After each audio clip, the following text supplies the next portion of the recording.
안녕하세요. 제 소개를 하자면 저는 평범한 30대 후반 여성입니다. 시아버지와 함께 살고 있고 자주 만나기도 하며 편안히 시간을 보내고 있습니다. 시어머니는 외국에 계시기도 하고 아버지와 아무런 이혼 절차도 없이 계시지만 사실상 시어머니와 만나거나 연락하는 것은 없습니다. 이에 나름대로 시어머니가 존재하지 않는 듯한 느낌을 받을 정도이니 상황상 신랑과 다름이 없다고 말할 수 있습니다. 이렇게 되기까지 많은 우여곡절이 있었지만 지금은 시간이 흘렀고 이야기를 아무도 모르는 곳에 제 속마음을 털어놓고 싶은 마음이 들어서 이렇게 사연을 보내게 되었습니다. 사실 주변 사람들은 얼핏 알지만 자세한 내용은 알지 못합니다. 따라서 무슨 좋은 얘기라도 하는 것이 좋겠지만 항상 마음 한구석에 답답한 감정을 느끼고 있습니다. 응어리가 있었어요. 어디든지 풀고 싶은 마음이 있긴 했지만 그 얘기가 다시 저에게 돌아올까 봐 겁이 나서 항상 속으로만 오기만 했어요. 그러다가 우연히 다른 사람들의 이야기를 들으며 제 이야기도 교회 마음에 있는 응어리를 털어버리고 싶다는 생각이 들게 되었어요. 그래서 이렇게 이야기를 보내고 있습니다. 저와 남편은 지인의 술자리에서 처음 만났어요. 그때 지인은 제 대학 동기였는데 처음 보는 사람을 데리고 왔다가 소개해주고 싶다고 하더라고요. 그때 아는 사람도 없어서 그냥 만나보는 것도 나쁘지 않을 것 같다는 생각이 들었죠. 그런 식으로 남편과 처음 만나게 되었고 회사도 원래 살던 곳도 둘 다 같았어요. 미국에서 오래 사실 때도 있었고 집도 미국에 있었는데 어떻게 한국에 오게 되셨는지 물어보았습니다. 회사 출장 때문에 오신 건가요? 그리고 제 대학 동기들은 어떻게 지내고 있나요? 아니요, 저는 출장 때문에 온 것이 아닙니다. 친구는 미국으로 어학연수를 왔을 때 만났어요. 그때 잘 맞아서 1년 동안 같이 밥도 먹고 지냈거든요. 한국에 오고 나서도 종종 놀러와서 만날 때가 있었어요. 제 아버지는 원래 한국에 계시고 저와 엄마, 그리고 형은 미국에서 유학하며 지내고 있어요. 아버지는 20년 가까이 기러기로 살다가 은퇴하신 뒤 우리가 있는 미국으로 오셨는데 갑자기 건강이 좋지 않아지셔서요. 이번에 아버지 모셔서 한국에 오게 된 거예요. 아무래도 미국은 병원비가 비싸기도 하고 한국만큼 케어가 잘 안 되기도 하거든요.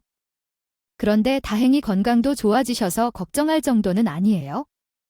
그래서 저는 아버지 모시고 다시 미국으로 돌아가려 해요.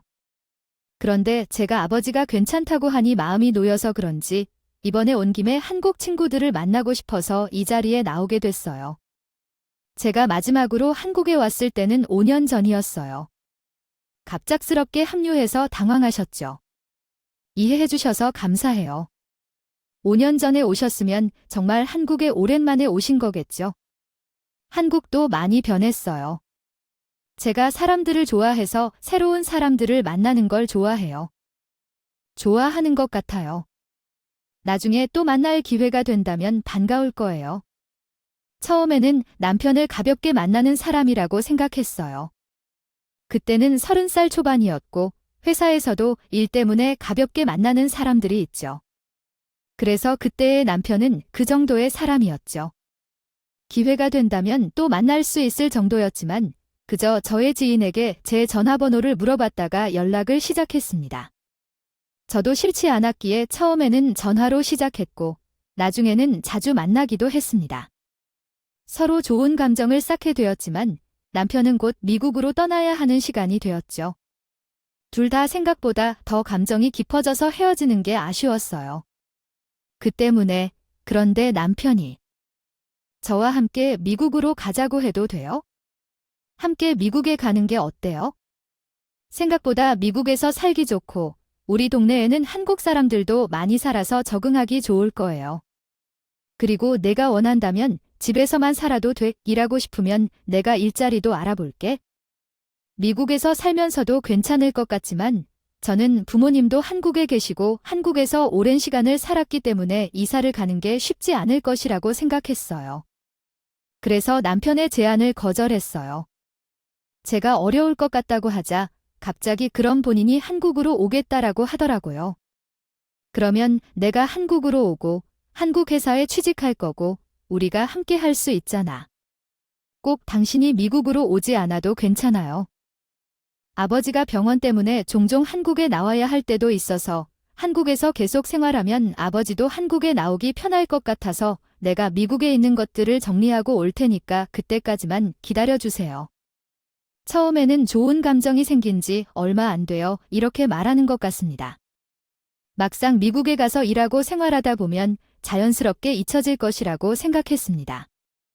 근데 남편은 미국에 가서도 꾸준히 저에게 연락을 했는데 한 달 만에 한국 회사로 이직하게 됐다고 연락했습니다. 그러면서 며칠 뒤 한국으로 가는 비행기를 탈 거라고 했는데 그 말을 들었을 때의 기분은 아직도 잊혀지지 않아요. 사실 처음에는 제가 직장뿐만 아니라 오랜 기간 사는 나라까지 바꾸는 것에 부담스러운 마음도 있었지만 한편으로는 나를 위해 이 정도까지 해주다니 하는 생각에 감동적이기도 했어요. 그러나 한편으로는 걱정되는 부분들도 있었어요. 우리가 오래 만난 적도 아니고 길어봐도 한두 달만 만난 건데 이런 일로 인해 한국에서 살게 되었으니까요. 남편이 한국으로 온 이후 우리는 거의 매일 만나곤 했습니다. 남편이 미국에서 한국까지 왔는데 우리 둘이 안 맞아서 헤어진다면 어떡하지 싶었거든요. 그러나 만나면서 잘 맞는 면도 많고 정말 정성을 썼던 것을 느꼈어요. 그래서 저도 마음을 열고 결혼을 결심하였습니다. 어느 날 본인의 아버지가 한국에 병원 검사를 받기 위해 들어오신다고 했더라고요. 갑작스럽게 시부모님이 될 분을 만나게 되어 긴장했어요. 그러나 함선인 남초는 예전에 오랜 기간 미국에 머물렀고 아버지는 한국에 계셨기 때문에 이번에 만나게 되었지만 올해 아직 만나지 못했을 것이라고 생각했어요. 그런데 아버지를 잘 챙기고 따르는 모습이 신기해서 남편에게 관련하여 물어봤던 적이 있어요. 어렸을 때 아버지를 자주 못 만났기 때문에 아버지를 잘 이해하지 못했던 것 같아요. 아버지는 어렵고 서먹한 모습을 보이지 않았는데 어렸을 때 자주 만나지 못해서 아버지와 친밀하지 않았다는 사실을 생각하면 아버지에게 대해 더 이해할 수 있게 느껴졌어요. 지금은 저도 성인이 되어 직장 생활을 하는데 아버지를 이해하는 것이 쉽지 않았던 것도 이해 가능하다는 생각이 들었어요. 되더라고. 그래서 더 챙겨드리게 되는 것 같아. 직장 생활을 해봤기 때문에 알잖아. 얼마나 힘든지. 나는 미국에서는 엄마란 형이 있어서 기댈 곳이라도 있는데 아버지는 한국에서 얼마나 외롭고 힘드셨겠어요. 우리 가족 다 같이 사는데 아버지의 건강이 안 좋아지셔서 어쩔 수 없이 한국에 왔는데 그 덕에 당신도 만나게 됐으니까 오히려 나에게는 좋았지 그랬구나. 나도 당신에게 잘 보이고 싶은데 혹시 아버님 어떤 것을 좋아하시는지. 그래도 만날 때 무언가 사가야 될까요? 그렇게 저는 한국에 계시는 시아버지께 먼저 인사를 드리게 됐습니다. 남편님 시아버지랑 비슷하게 생겼다고 하더라고요. 그리고 다행히 저를 예쁘게 여겨주셨어요. 주셨고 그 덕분에 우리는 한국에서 둘째 아들을 만날 수 있었어요. 그러더니 전 한국어로 했을 때는 오지 않던데 만난 여자가 한국에 있다고 했어.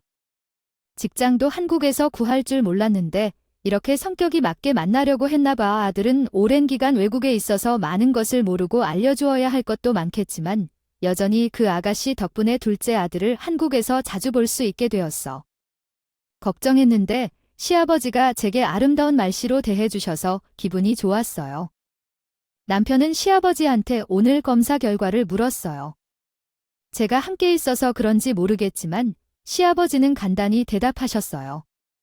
그 후에 시아버지와 이야기를 마치고서 급하게 결혼하자고 나에게 말했어요. 좋겠다고 말했어요. 우리 결혼하는 생각이었으니까 조금 서둘러 결혼하는 것도 좋을 것 같아요. 계속해서 결혼 얘기가 나왔지만 사실 언제 결혼할지 날짜를 정한 적은 없었어요. 하지만 남편이 시아버지와 얘기를 나누면서 서둘러 결혼하자고 제안하니까 걱정이 들었어요. 시아버지 건강이 안 좋아진 건가 물어봤더니 왜 아버님 건강이 안 좋아서 그런 거야? 라고 말했어요. 이번 결과가 안 좋으시더라도 결혼을 갑자기 서둘러야 하는 이유는 아니잖아요. 제가 서둘러 결혼해서 안정된 모습을 보여주면 아버지 건강이 더 좋아질 수도 있으니까. 게다가 우리 결혼 얘기가 나오니까 굳이 늦게 하는 이유는 없잖아요. 다행히. 아버지의 건강이 좋지 않다는 게 아니었습니다. 결혼을 미룰 이유가 없었기 때문에 결혼을 준비하게 되었어요. 그런데 문제는 어머니께서 제게 남편이 국내에 온 것을 부정적으로 생각하신다고 하셨어요. 이 사실을 몰랐기 때문에 아버지와 어머니 모두가 저를 좋아해 주실 거라는 생각에 먼저 전화를 드리게 되었습니다. 결혼 이야기가 진지해져 가는데 어머님께 연락드려야겠다는 생각이 들었거든요. 안녕하세요. 저는 연희라고 합니다. 성씨를 만나러 왔는데 이제 혼인 예정이라서 어머님을 만나 뵙고 말씀드리는 게 예의라 생각하여 먼저 연락을 드리게 되었어요. 어머니께서는 제 목소리를 듣고 이렇게 말씀하셨어요. 퉁명스럽게 대답하셨습니다. 그리고는 미국에서 잘 사던 애를 왜 한국에서 안냐고 하시더라고요. 미국에서 잘 살고 있는 우리 아들을 친구나 결혼하면 어차피 여자는 남자를 따라다니게 되는데 한국으로 오라고 해서는 승승장구하는 우리 아들 발목을 잡아 나는 솔직히 마음에 안 든다. 우리 아들이 한국으로 가게 된 것도 마음에 안 들고 그런데 내가 이렇게 말해봤자 어쩌겠어. 내 아들이 좋다고 하는데 나는 어차피 미국에 있고 비행기표도 비싸서 결혼식 때나 한국에 들어가게 될 것 같으니까 알아서 준비 잘해라. 저는 안부 전화를 드리려고 했는데 시어머니는 갑자기 저한테 미국에서 승승장구를 주저앉혔다고 하면서 싫어하는 티를 벌써 보인다. 부재, 시어머니와의 만남 실제론 그렇지만 다행히도 제 아들은 저를 좋아한다고 해서 결혼에 대해서는 별 특별히 말씀을 하지 않으셨어요. 다른 사람들은 부러워하겠지만 저는 속으로는 조금 서운한 마음도 있었습니다. 어머니께 잘 보이고 싶어도 어머니는 전화를 자주 받지 않거나 받아도 퉁명스럽게 대답하시거나 실제로 결혼식 당일까지 시어머니를 처음 만나게 되었습니다. 남편이 사진을 보여줄 때는 그 인상이 강하다는 생각을 하지 못했는데 결혼식장에서 처음 만나서 그 인상이 더 진하다는 느낌을 받았습니다. 어디서 들어보신 적 있는 듯한 특징적인 얼굴을 하셨어요. 시어머니는 저를 보시더니 크리에 이사렐 미소를 지으며 혀를 내두르고 한마디 하셨습니다. 결혼식도 할 거면 제대로 하던가. 이게 뭐니? 나는 한국에 오래 살았으니 어린이 알아서 잘하겠네 해서 신경 안 쓴 건데 촌스럽기도 하고 어떻게 내 아들이 이런 여자를 만나는지 모르겠네. 시어머니 옆에 아주버님과 형님도 있었는데 시어머니 옆에 함께 계셨던데 저한테 축하한다는 말 한마디 없이 그냥 저만 위아래로 훑어보고만 가셨어요. 그리고 시어머니를 보고 들어온 친구들이 저한테 한마디씩 했습니다. 나 너희 시어머니 봤는데 엄청 세 보이더라. 한 성격 하시게 시어머니는 미국에 가시는 거 맞지? 제가 맞다고 시어머님은 바로 미국으로 가신다 했더니 옆에 있던 다른 친구까지 그러더라고요. 나도 보고 깜짝 놀랐잖아. 시아버지 되실 분은 인상도 좋고 푸근해 보였는데 시어머니는 완전 정반대였어. 진짜 미국으로 다시 가셔서 망정이지만 한국에서 같이 살았으면 생각만 해도 무서워. 친구들이야 저랑 보랜 눈이 비슷할 때니 그럴 수 있다고 생각했는데 다른 어른분들도 시어머니 인상이 매섭다 하셨어요. 그런 말을 계속 들으니 저도 걱정이 되더라고요. 그래도 다시 미국으로 가실 거라는 걸 알았으니 애써 스스로를 위로했습니다. 그렇게 우리 결혼식이 끝나고 시부모님과 아주머님은 미국으로 가셨어요. 그래서 한 섬뜩함이 내린 게 사실이었어요.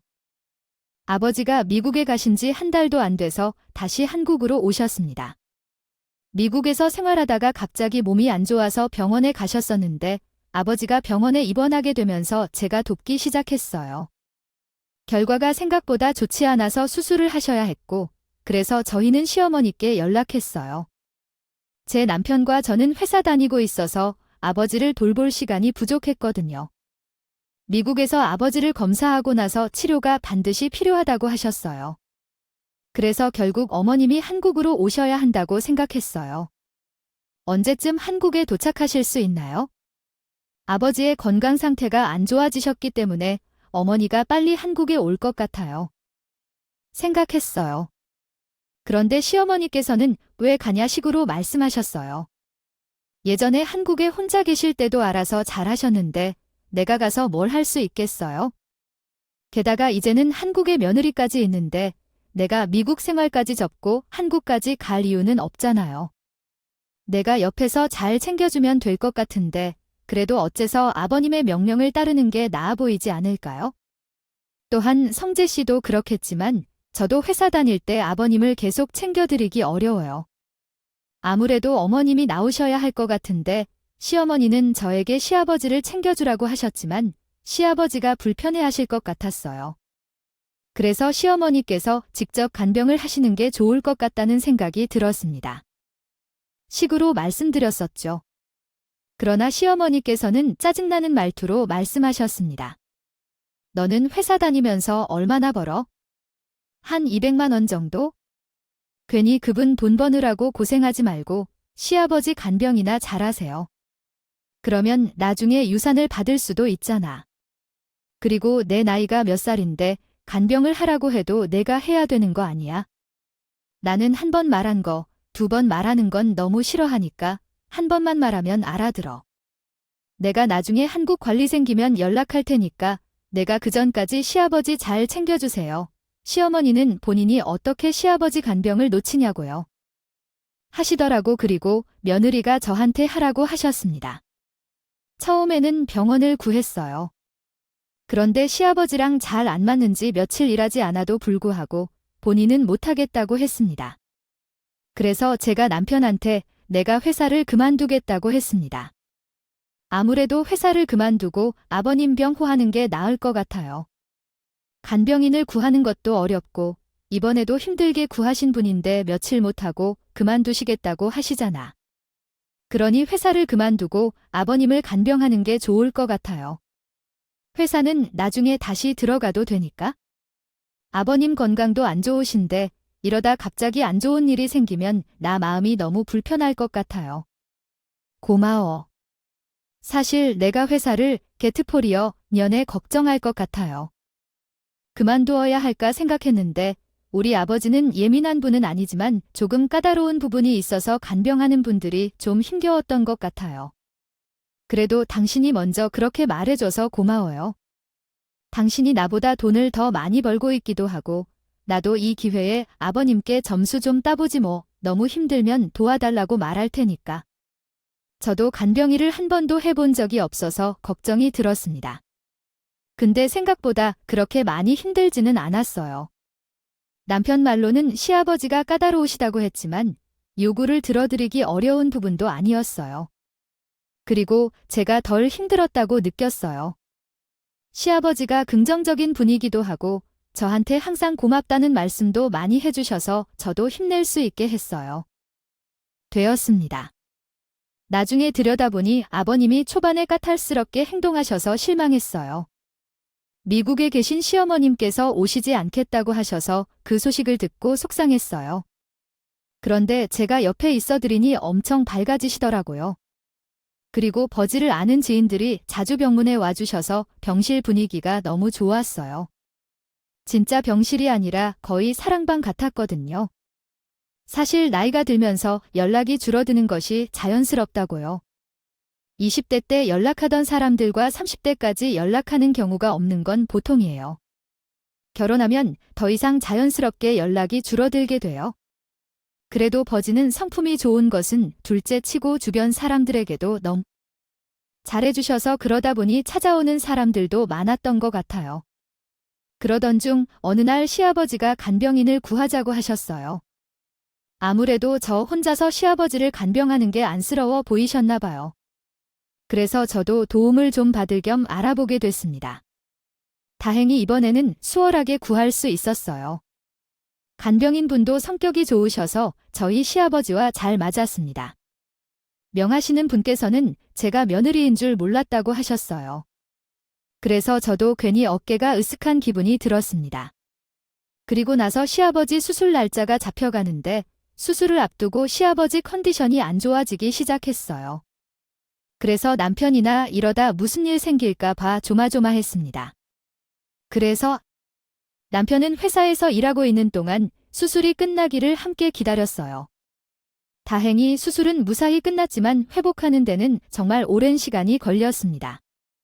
아마 연세도 있으시고 수술 전에 컨디션이 안 좋았던 것이 회복에 시간이 오래 걸린 것 같았어요. 그래서 회복 기간 동안 남편은 대부분 잠만 자시고 대화도 줄어들었습니다. 그렇지만 조금씩 나아지시는 모습을 보여서 다행이었어요. 어느 주말 오랜만에 집에서 휴식을 취하고 있었는데 남편이 병원에서 간병을 하고 있었습니다. 그런데 갑자기 남편으로부터 전화가 왔어요. 남편이 혼자 병원에 있어서 불안했고 전화를 받으니 긴장되었습니다. 그러자 남편이 소리를 질렀습니다. 아버지가 이제 완전히 회복된 것 같아. 의식도 회복하셨고 나랑 벌써 1시간씩 대화하기도 했다니 의사 선생님도 직접 보신 뒤 이제는 더 이상 걱정하실 필요 없다고 하셨어요. 당신 덕분이야. 진짜 너무 고마워. 내가 뭘 했다고 아버님이 다 하신 거지?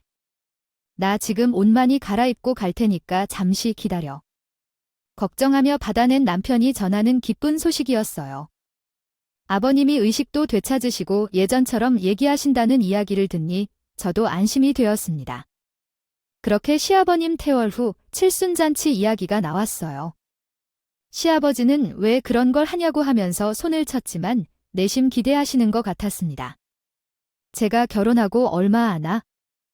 지난 후 시아버지의 건강이 나빠진 것을 알게 되었습니다. 그때 시댁에서 행사가 있었는데 처음으로 시댁 집안 행사를 준비하는 일이었기 때문에 많은 것을 모르는 상황이었습니다. 시어머니는 외국에 계셨지만 저 혼자 처음으로 시댁 집안 행사를 준비하다 보니 친정 부모님뿐만 아니라 친구들에게도 여쭤가며 준비했습니다. 손님들께 연락이나 식당 예약과 같은 준비물들 하나씩 처리하면서 바빠서 시간을 보냈습니다. 그런데 그때 형님께서 처음으로 전화를 주셨습니다.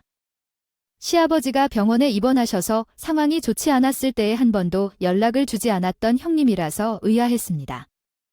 그리고 정작 내용과 관련 없는 질문을 하셨습니다. 저는 당황해서 아빠와 일반적인 얘기를 주로 나누었으며 아버님은 이미 회복되어 말씀하시는 내용도 문제 없다고 말했습니다. 갑자기 전화를 끊으시더군요. 아버지와 어떤 대화를 나누시는지 묻더라고요. 다른 건 아니었는데 무기를 나누시는지 묻는 것이 당황스러웠습니다.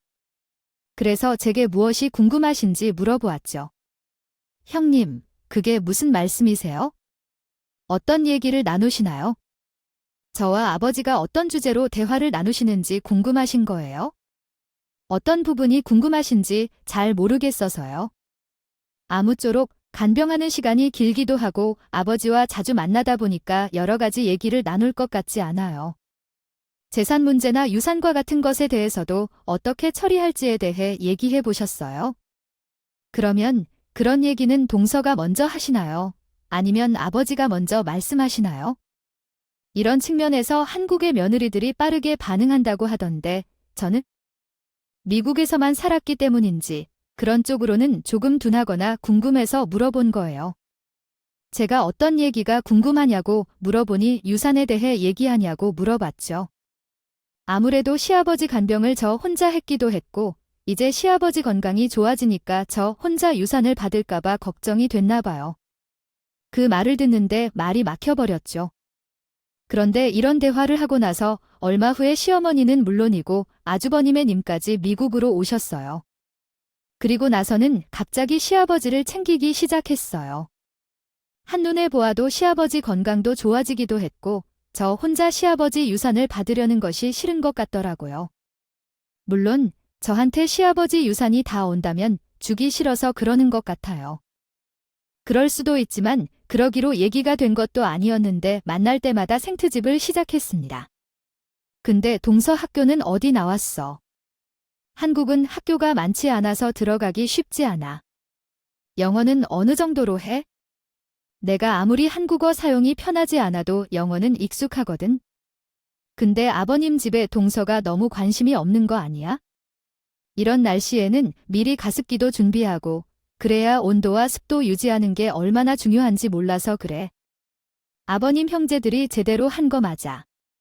아버님의 큰며느리가 아버님을 위해서 가습기랑 이것저것 필요한 걸 주문해서 곧 도착할 거예요. 동서가 아무래도 공부머리가 없어서 그런 것 같아. 어디 가든 똑같이 하게 되어 있다는 얘기를 많이 해. 들었거든. 아버지는 남을 좋아하시는 분이시고 왜냐하면 그렇게 남을 반찬이 없어 아프고 나신 후에는 더 잘 챙겨 드셔야 하는 걸 몰라요. 제 형은 매번 아버지 앞에서 저를 무시하며 스스로를 자랑했습니다. 어느 날은 자신이 태생이 고급스러워서라는 말을 하기도 했죠. 동생은 이런 생활이 익숙한 것 같아요. 나는 어렸을 적부터 워낙 고급스럽게 자랐기 때문에 집안일은 물론이고 요리도 거의 해본 적이 없어요.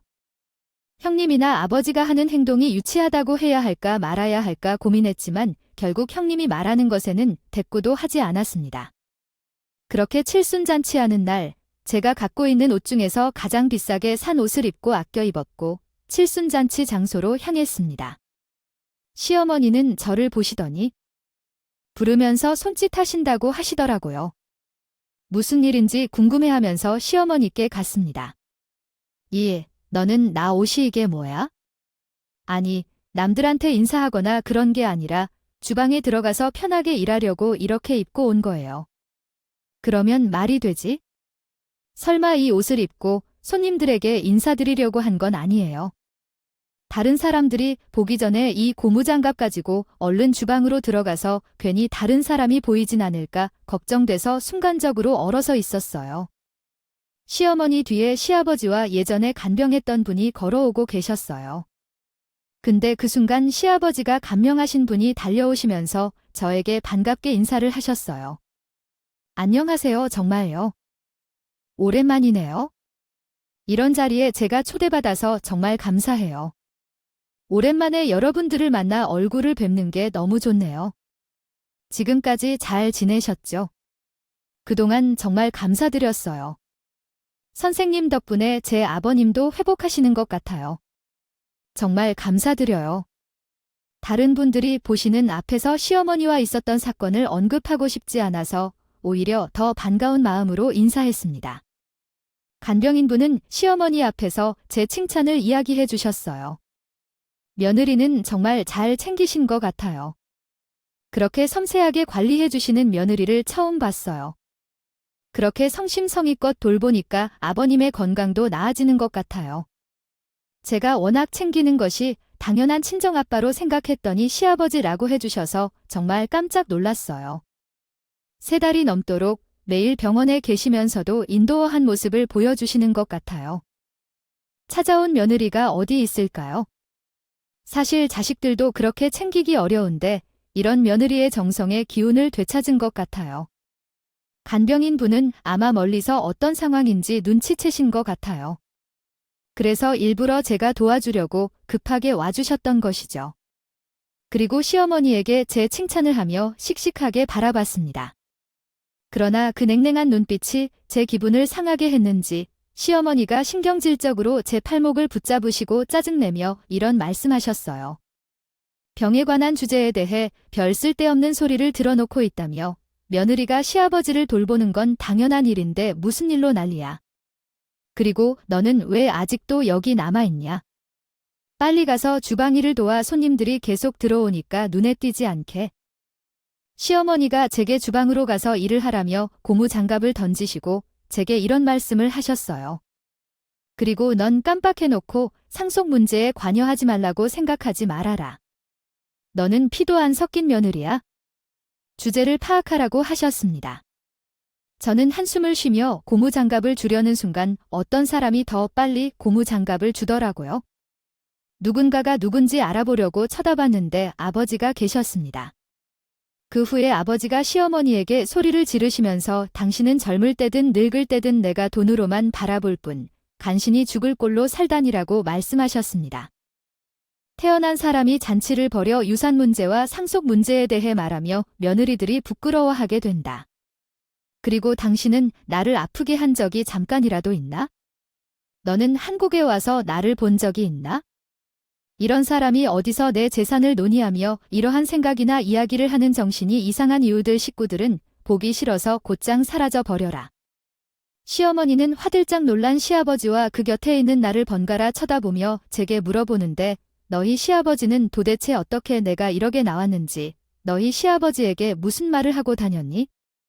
시어머니가 과거를 회상하며 나의 머리를 붙잡으려 하자 그 순간 고무 장갑이 휙 떨어지는 소리가 들렸고, 그리고 시어머니의 짧은 고함이 그 뒤를 이었다.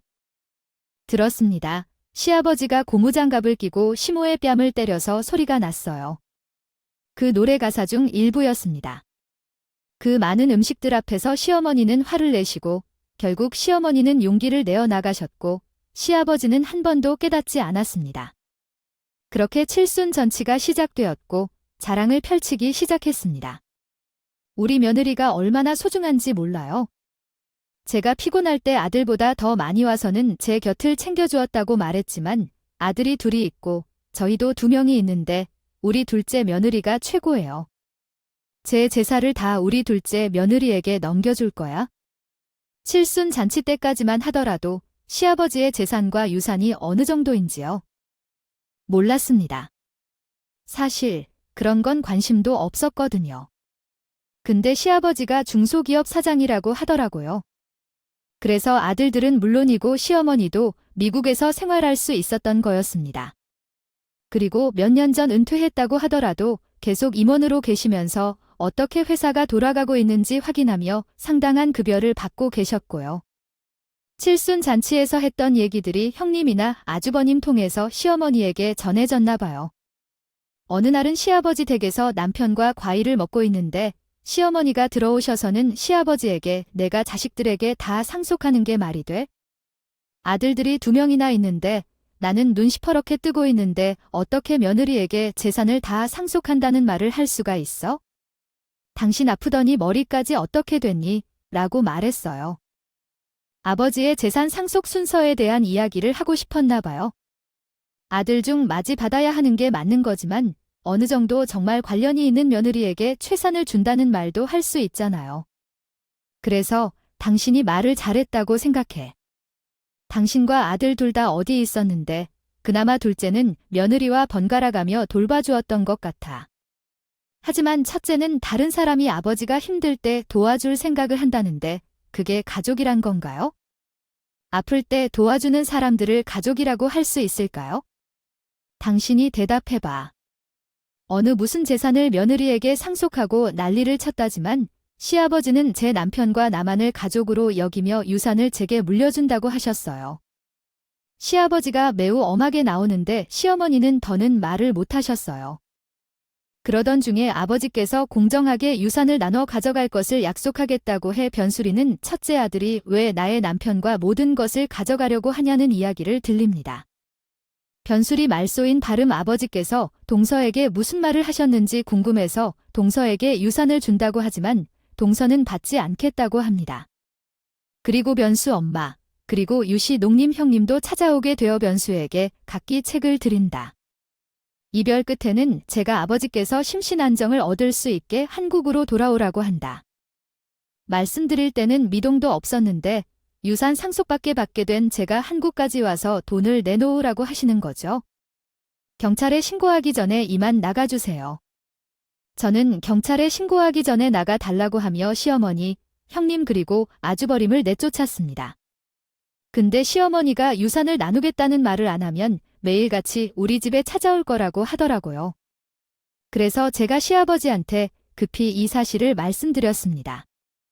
아까 시어머니, 형님 그리고 아주머님이 오셔서는 재산을 혼자 가질 생각하지 말라고 하더라고요.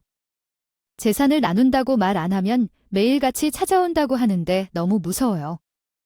제가 남편과 함께 다른 분들이 미국으로 가시기 전까지만 아버지 집에서 지내고 싶습니다. 생활하면 안 될까요? 시아버지는 제가 하는 말을 들으시더니 내일 아침에 저희 집으로 오신다고 하셨습니다. 시어머니가 매일절에 찾아오신다고 해서 그런지 직접 만나려고 하시는 것 같더라고요. 시아버지는 정말 새벽같이 저희 집으로 오셨고 저희 남편도 이날에 휴가를 내고는 저와 같이 있었어요. 그리고 한 9시 정도가 되자 누군가 현관문을 두드리기 시작했습니다. 목소리를 들어보니 시어머니와 아주머님이 그 소리를 듣고 계신 시아버지가 소파에서 일어나서 현관문 쪽으로 나가셨습니다. 그리고 문을 여셨어요. 시어머니랑 아주머님이 제가 문을 열 줄 알았는데 그 안에서 시아버지가 계시니까 깜짝 놀랐습니다. 아니요, 당신이 여기서 왜 그렇게 나와요? 다른 게 아니라 우리 둘째 며느리와 할 말이 있어서 그러니까 자리 좀 비켜주세요. 어떤 할 말이냐면 유산 분할에 관한 이야기인데 내가 말하지 않았어요. 재산은 모두 둘째 며느리에게 주기로 했거든요. 그리고 지금 당신과 큰아이가 살고 있는 집도 제 명의로 렌터란 거 알고 계시다시피 미국에 있는 집도 제가 물러가기 전에 얌전히 미국으로 돌아가게 했고요.